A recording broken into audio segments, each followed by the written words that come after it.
Tell us about, your thoughts now looking at MySpace in the context of the News Corp acquisition, sort of the history of it, the value now, good, bad. What are your thoughts?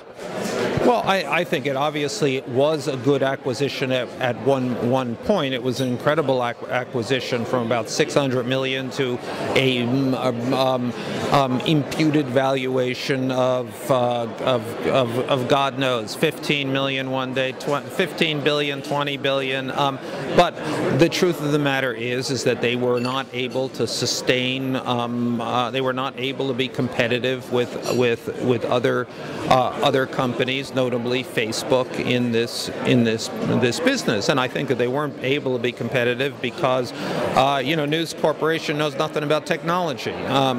So I think it was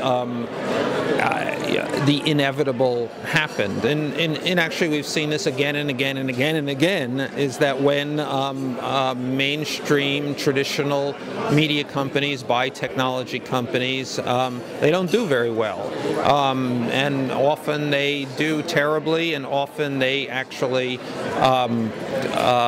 collapse.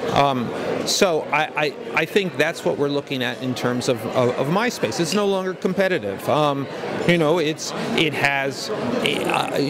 It continues to have a very large audience, but that growth has become less and less and less and less, and it will ultimately be no longer growth, and it will reverse. And unfortunately, to compound this situation, it's never really had a cogent or powerful business model. So even managing its decline, managing for cash is not a reality. AOL, in a sense, had a similar experience. Became involved with a traditional media company, and it went into a precipitous decline. But it made a lot of money, and so year after year, as it gets smaller and smaller and smaller, it still is making money. But that's not going to be the case with MySpace. So I think it's a relative calamity for News Corp.